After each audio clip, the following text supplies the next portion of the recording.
name is Michelle and I'm an occupational therapist from Up and Go Occupational Therapists. I am collaborating with Therapy Zone to bring you a series of videos that will be used to better explain various aspects of cognition that occupational therapists would typically look at. This includes the assessments that occupational therapists would typically do and how to identify whether or not a family member or friend may need an assessment by an occupational therapist.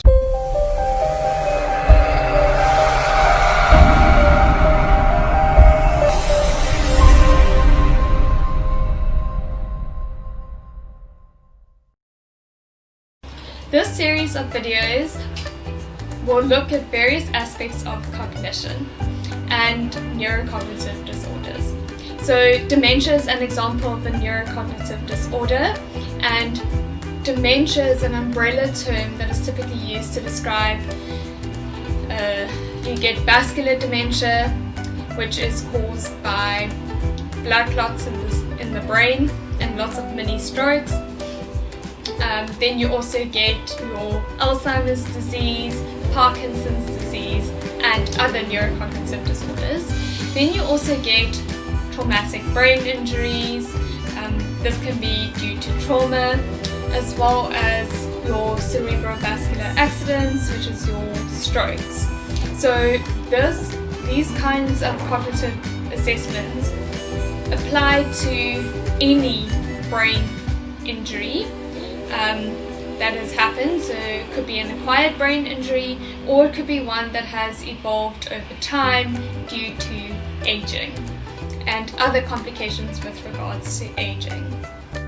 So occupational therapists play a fundamental role in determining whether or not somebody is still fit to live on their own. So you might be concerned that your loved one, maybe your parents or your grandparents, you may notice that they are starting to become more forgetful, they may be a little bit confused, and you are not sure whether or not that person is coping on their own or not. So occupational therapists play a very important role in assessing whether or not someone's cognition falls within normal parameters and what level of care somebody may need.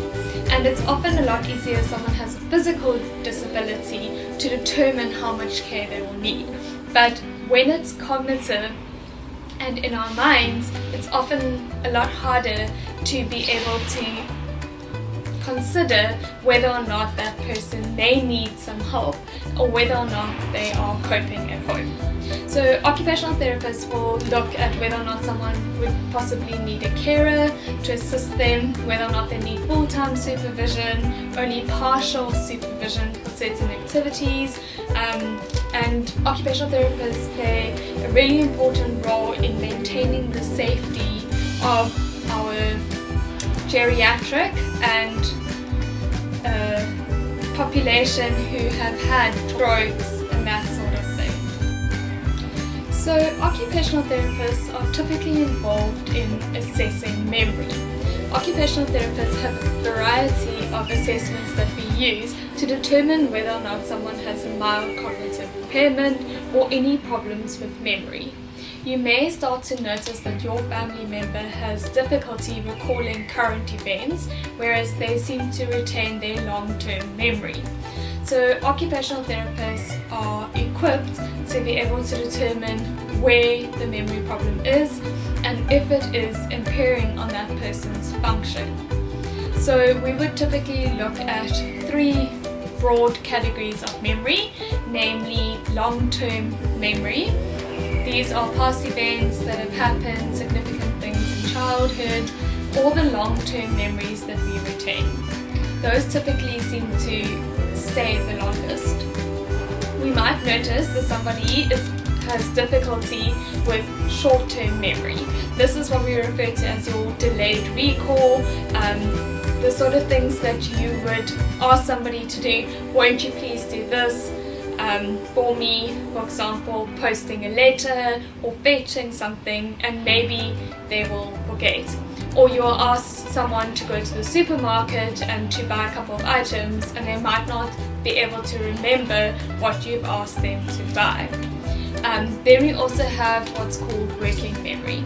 Working memory is the memory we use when we need to do day-to-day tasks, when we are following instructions, when we are completing something, or someone's telling us something to be able to respond appropriately. That is referred to as working memory. If you found this series of videos informative, please like, share and subscribe to Therapy Zone and Up and Go Occupational Therapists on YouTube and Instagram. We will try and get back to you, so please post your questions in the comments below and let us know if there's anything else that you are struggling with at home or would like to know more about. Thank you.